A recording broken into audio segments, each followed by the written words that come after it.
Hey guys, it's Elaine, the Ninja Life Coach, and welcome to my channel today. Today, we're going to continue our study about Gideon. So sit back, grab yourselves a cup of coffee, and I'll be right back.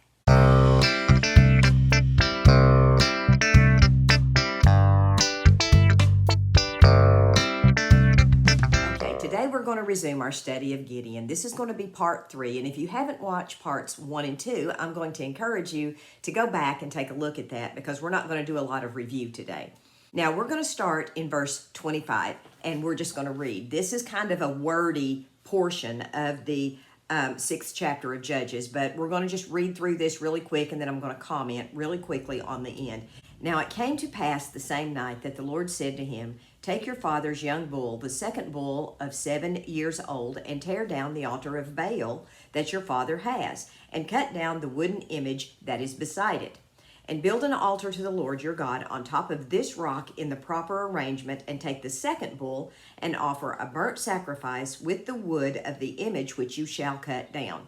So he was very explicit. Cut down the image beside the altar and build the fire there for the sacrifice to me. That's what the Lord said to Gideon. Then let's go on. He said, "So Gideon took 10 men from among the servants and did as the Lord had said to him.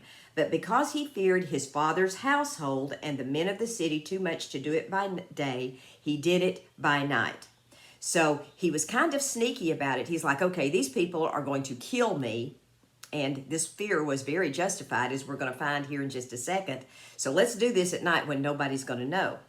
So in verse 28, it goes on to read, "And when the men of the city arose early in the morning, there was the altar of Baal torn down, and the wooden image that was beside it was cut down, and the second bull was being offered on the altar which had been burnt.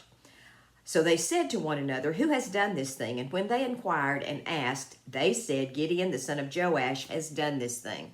So they were getting revved up here. And it said, "Then the men of the city said to Joash, 'Bring out your son that he may die.'" They were going to kill him. So his fears were very well justified. "Bring out your son that he may die, because he has torn down the altar of Baal, and because he has cut down the wooden image that was beside it." But Joash said to all who stood against him. So Gideon's dad is getting ready to speak up for him. And this is what he said. "Would you plead for Baal? Would you save him? Let the one who would plead for him be put to death by morning.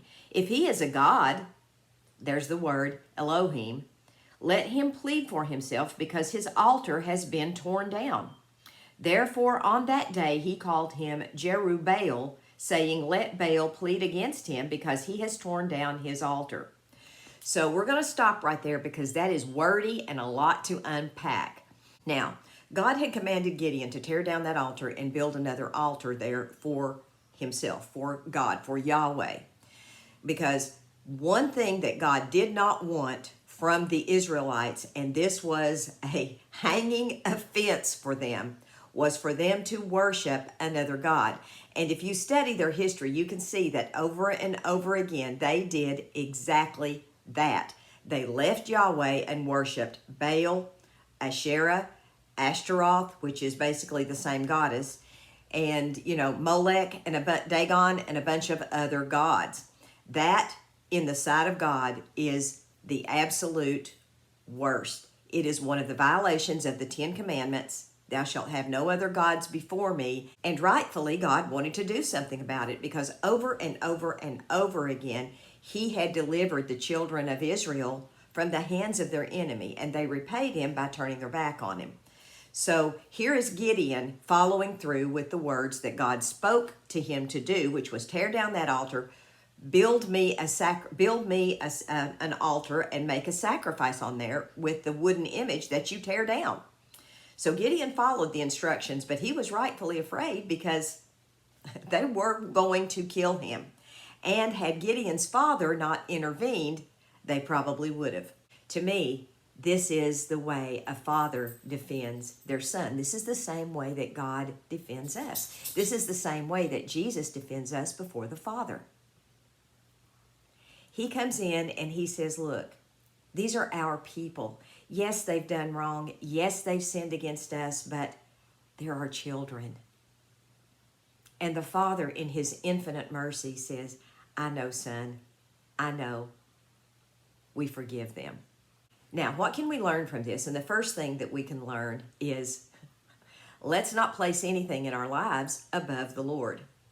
Let's keep him on the altar of our hearts, so to speak, in his rightful place as the God who is worthy to be worshiped, the only God who is worthy to be worshiped and praised.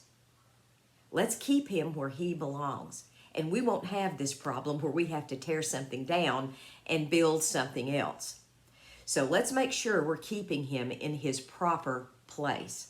And number two, let's make sure if we do make a mistake and we build an altar in our hearts to something else other than God, let's make sure that we are quick to tear that down and come before the Lord and say, look, I made a mistake. I repent. Forgive me, Lord. Because you know what? He will every single time. It doesn't matter what you've done. It doesn't matter what mistakes you've made. He is right there ready to say, come here, my child. Get up in my lap. Let's talk about this. I forgive you. I'm your father. I am your good father. And if we haven't had a father in our lives that was a good father, this may be a little hard for us to understand. But just know that God is the perfect father. He's the one who's never going to leave us. He's never going to forsake us. He's never going to turn us over to a false god. He's never going to leave us to our own devices. He is right there when we are quick to repent and come to him. And he's waiting for us. He loves us exactly the way we are. There is nothing we can do to make ourselves more acceptable to God. We are acceptable like we are. His love for us is not based on our performance. It is based on his mercy and his grace. And this is what we can learn right here from the children of Israel's mistakes and from what Gideon did. Now, Gideon came in to try to rectify some of the mistakes. And so basically, he was an intermediary between God and the children of Israel. He was the one offering the sacrifice on behalf of his father's house and by extension to the house of Israel, I feel. So if we look at Gideon as a Christ figure here, we can say that that's exactly what Jesus does. He never ceases to make that intercession for us, just like I pointed out, before the Father. And say, you know what, Dad, these are a bunch of knuckleheads, but they're our knuckleheads. We created them. We created them just like they are. We knew this, but we love them anyway. God believed that it was better to create us with all our flaws, fears, failures, than never to have created us at all. What an awesome thing that is when you think about that. God even knew the ones that were going to turn their back on him, but he created them anyway because it was better to have them in existence and part of his human kind than never to have created them at all. Because you see, if God had chosen to only create the ones that agreed with him and the ones that would follow him, number one, that would be a boring world. But number two, that would rob us of our free will, something that is very precious to us. If we had no urge to think for ourselves and we didn't have free will, we would be nothing but robots here on this earth. And thank God he created us with that free will, and I am so grateful for that. Listen, guys, I hope you all have a wonderful day. We'll resume Gideon as I feel like we can. I don't want to overwhelm you with this, and I don't want to make this our Motivational Mondays all about Gideon.